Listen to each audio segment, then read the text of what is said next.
Hello and welcome back to Football Manager 2019 with USL Dunkerque. You join me looking at the board screen because I've decided to try and spend some money.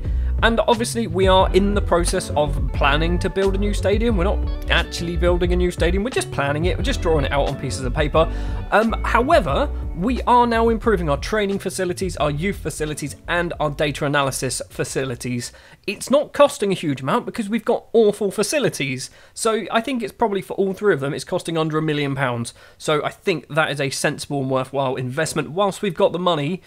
In terms of league position, I've changed things up a little bit in terms of the formation, and then I've gone back to what we were playing because I think the game got to the point where it went, you've tried this formation too many times, do something different, and then your opponents will just forget your old formation, and then you can start playing it again.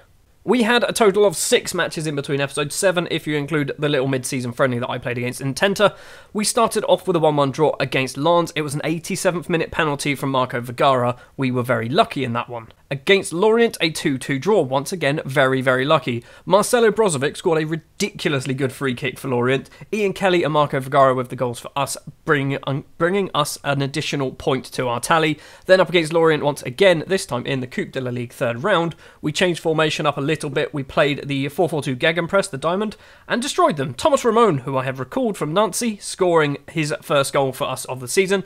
Jean-Pierre Lecomte and Ali also scoring from the penalty spot against Bordeaux. We just about managed to win this. There was literally like 3 highlights in the entire match. Ali with the goal there. Nimes, awful match. Let's not talk about it. And then up against Rennes, where we reverted back to the original formation, the 4-4-1-1 thing that we've been playing. And we win 4-2. Juan Manuel Blanco, Marcelo Acuna also scoring, and Thomas Ramon getting his second goal for the club as well.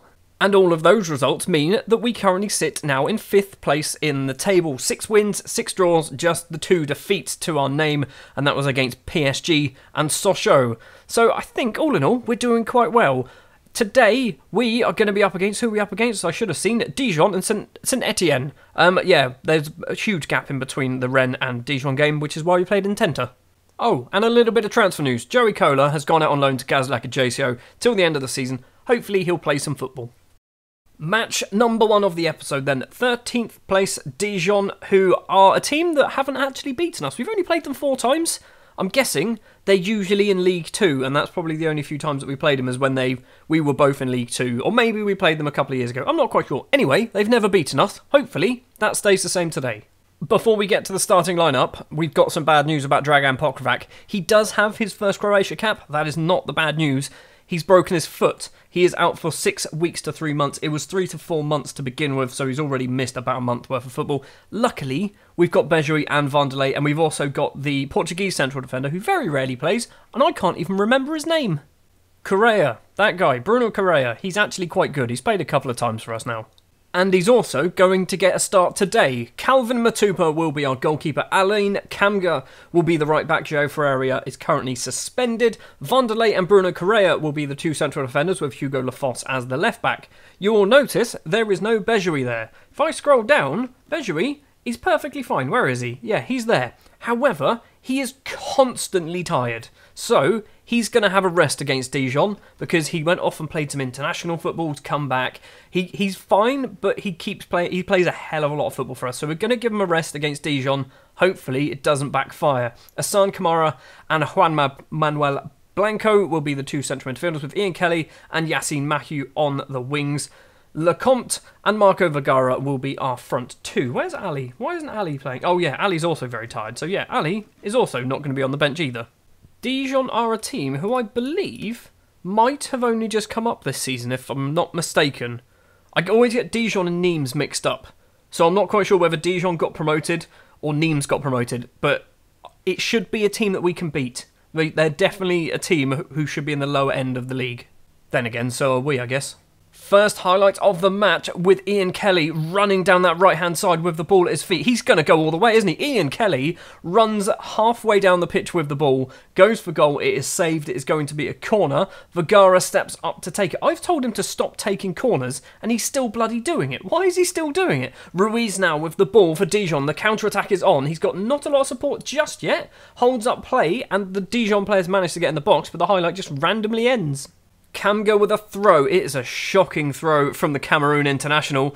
The long ball upfield from the Dijon defence, though, only finds Vanderlei, who plays it back to Matupa. Correa, the Portuguese central defender, to Lafos. On that left wing now, Mathieu can run forward. Number 19 tries to cross it in. It hits the defender. And now Dijon can possibly break free. Down that right-hand side, Otero with the ball. He's got a little bit of company with him. Holds up the ball. Finds Ngonga. Back to Mutombo. And Dijon are actually making us look stupid. Kamara nicks the ball away. Plays it upfield to Vergara. He doesn't have a huge amount of support. It's come to Blanco. Blanco's gone for goal. He has hit the post. And Dijon can clear the ball. Is the highlight going to end? Or is Ruiz now going to have an attack for Dijon? Ball over the top to Fournier. Doesn't quite get it. Kelly now on that right-hand side. This is end-to-end stuff. Look at Kelly go. He's tried to get over the defence. What's happened here? We're seeing some VAR. I don't know whether the highlight's finished. I really don't. I assume it has. Okay, there's no goals. It's still 0-0. We are dominating them in terms of shots. They've yet to have a single shot, but we have not scored a goal yet. Matupa to Correa. Stands still with the ball and then finds Juan Manuel Blanco. Kamara to Lecomte. Ian Kelly on that right-hand side. He loves to run with the ball at the moment. What is going on? To Vergara, and Vergara has put it in to the bottom corner. The goalkeeper was extremely close to it. It is now 1-0, and Ian Kelly, for some reason in this match, is being amazing. Every time, he must have just so much space on that side, and he goes, I'm going to run with it. He's done that run, what, 3 or 4 times already? We're only 30 minutes in. That goal as well has moved us up into 4th place because of all the other matches that are going on around us as well. I'm still optimistic about getting Champions League football. European football of any kind would be ideal. Half time, we are 1-0 up. We are dominating them, and I would love us to be about 3 or 4-0 up right now. Let's just say what Yunus Kabul reckons we should say and get on with the second half.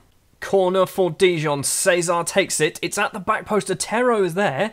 Kelly can clear the ball, and that does end the highlight. That was actually very close for Dijon. They still only had 2 shots and none on target, so it's probably going to be a 1-1 draw. On the hour mark, Asai Antwi is going to return. He's been out injured for a little bit, so he's going to make his return to first team football. Asan Kamara also is going to be coming off for Brian. Brian actually keeps getting a lot of football at the moment. I kind of bring him on for the last 20 minutes or so of a game, particularly if we're winning. And yeah, he's doing alright at the moment. We've got 23 minutes left to play. Asai Antwi finds Mathieu. Mathieu in the middle to Blanco. Blanco's extremely far forward. Tries to find Kelly, I think. Or maybe that was a shot. But the Dijon goalkeeper has the ball in his hands. Kicks it way, way over the halfway line. Lafos can control it. And he's just returned the favour for some reason. I don't know why he's just booted it up there. Ngonga across to the goalie. He's got 2 Dunkerque players on him for company. But manages to find Mutombo with his clearance. Otero on the right wing for Dijon. Chang Hoon runs forward, finds Cesar with some space, goes for goal from distance and puts it just wide off the post. They're going to score. They are definitely going to score on this, I can feel it. They've all of a sudden had 7 shots and 2 on target now as well, and I'm not sure where they've come from. Almost in the final 10 minutes, Blanco heads forward, but it's not the best clearance. Lafos, though, does a good job with it. Vergara has no support at the moment, has to play it back to Hugo Lafos.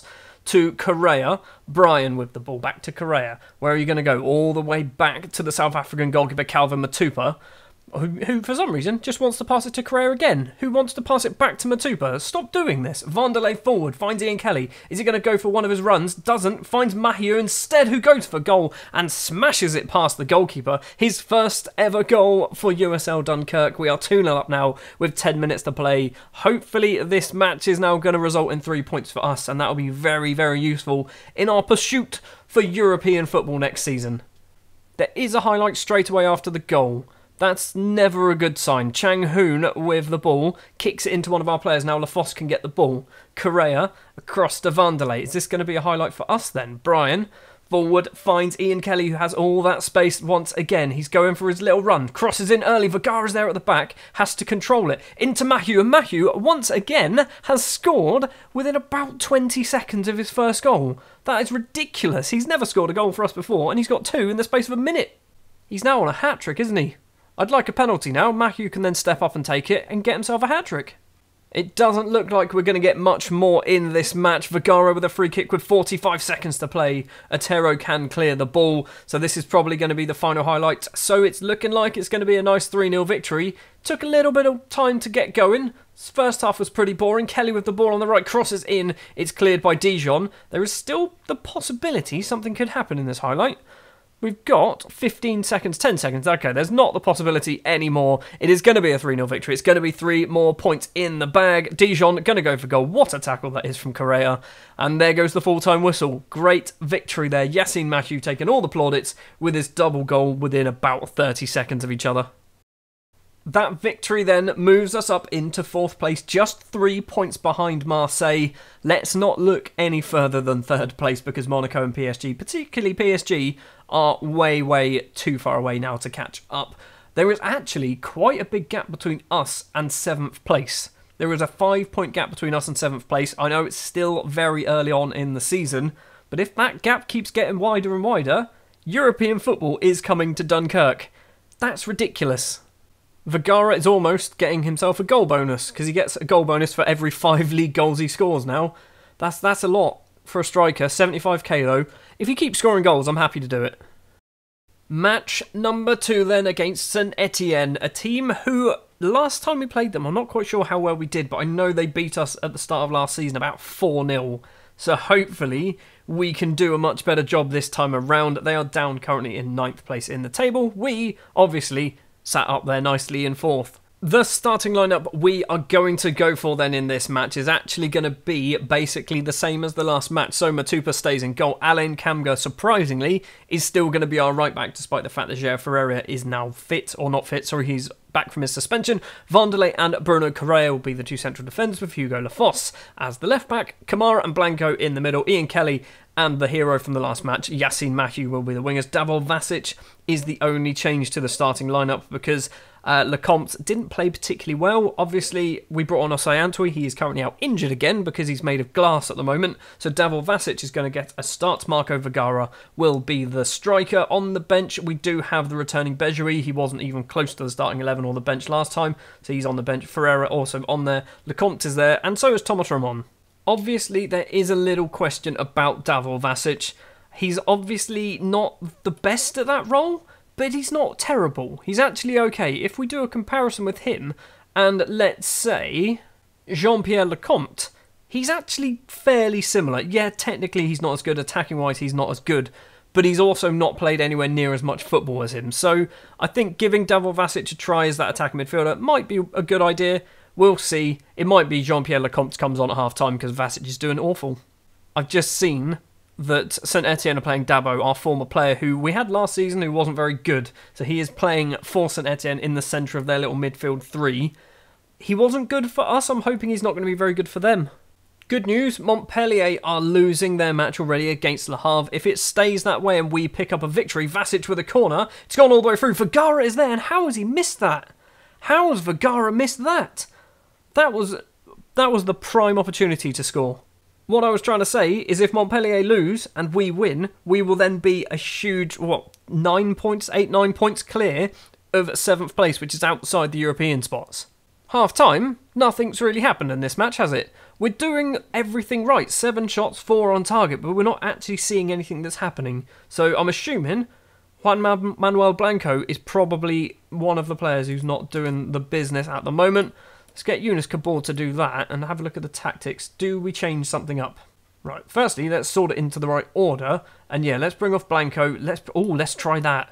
Bejoui as a deep-lying playmaker. Can he do it? Probably not. Is he any good at it? Probably not. He's better as a Segundo Volante by the looks of it. I'm going to play him as that deep-line playmaker on support. See what happens. We're also going to bring off Vergara for Thomas Ramon. Ramon has, since he's returned, he's actually been really good. So hopefully he can do something in the second half and get himself another goal. About an hour in and still nothing happening in this second half. This is bad. This is really bad. This is the type of match we should be winning, but for some reason we're not having any highlights, let alone like shots. Kelly has just gone and got himself sent off. What a flippin' idiot. Why did you think that was the idea? That was the best thing for you to do. Right, we're going to have to change up. Okay, this is what we're going to go for. It is the 4-4-2 Diamond Gegenpress. Obviously, we're missing a player, so we're not going to have that attacking midfielder there. Mathieu isn't a striker, but he's going to give it a go, and I'm sure he'll do a decent enough job. We've got Ramon and Mathieu up front. Hopefully, we've got, 12 minutes left to play. Hopefully, we can do something. I forgot as well, I've also brought on Sofiane Khalid for Vanderlei. And Bejui's moved back into defence. It doesn't matter, to be honest. It's going to be 90 minutes. It's going to be a 0-0 draw. There is about a minute and a half to play, or over a minute and a half to play. So this is a proper highlight. Vasic all the way across to Alain Kamga. It's a bit of a questionable pass, but Kamga does have some space. Finds Sofiane Khalid. Kamga's still going. Inside to Mahieu instead. He's got Thomas Ramon. He's got some space. He's found Hugo Lafosse on the left-hand side. And the fullback has hit it wide of the post. Of all the players you wanted in that situation, it was definitely not Hugo Lafosse. We've got under a minute left to play. I can't see anything else happening in this game. Mrsic runs forward for St Etienne. Is he going to get tackled? He's got 2 Dunkerque players for company. Thomas Ramon picks off the ball and then gets fouled, and that's not even a booking. This is completely unfair refereeing. He's done 1 card, and it was a red card for our player. That wasn't even a booking. It's going to be a 0-0 draw against St Etienne. It's been pretty boring. Literally 2 highlights really for the whole match. The red card and that chance from Hugo Lafosse right near the end of the match. We should have won. We really should have won. You are going to get shouted at because that was a ridiculous thing to try and do. I've sympathised with the team. However, we are going to be angry at you. I'm disappointed. You seem down and pressurised. You got sent off for a foul. You're going to get shouted at. I should never do this. You're abysmal. He listened keenly, okay. Vanderlei was fine. Also, Blanco, you were abysmal. A terrible performance should get you sent off, subbed. I should not do... Let's not do team talks ever again. Yunus Kabul should always do team talks. When will I learn? Well, that solitary point does mean that we do drop out of the Champions League spots, which I'm still in shock that we're even saying it. So I'm fine with that. Joint on points now with Toulouse and Lyon. There is now 6 points between us and 7th place Montpellier, who must have lost their game. Things are going really well so far. We are approaching the mid-season break. We're going to have one more episode before that happens. It's going to be the last 2 matches of that little section of games. So it's going to be Lille and it's going to be Nantes, our feeder club. Lille down in 15th place somehow. I don't know how they're that far down. Nantes currently in 12th at the moment.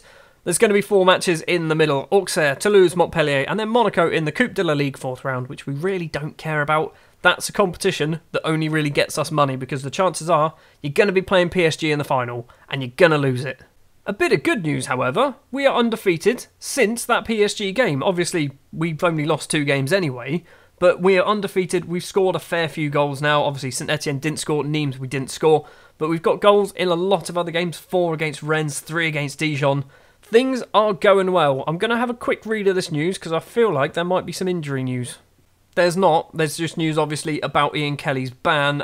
It was definitely justified. You can have a week's fine, and he's accepted it. Perfect.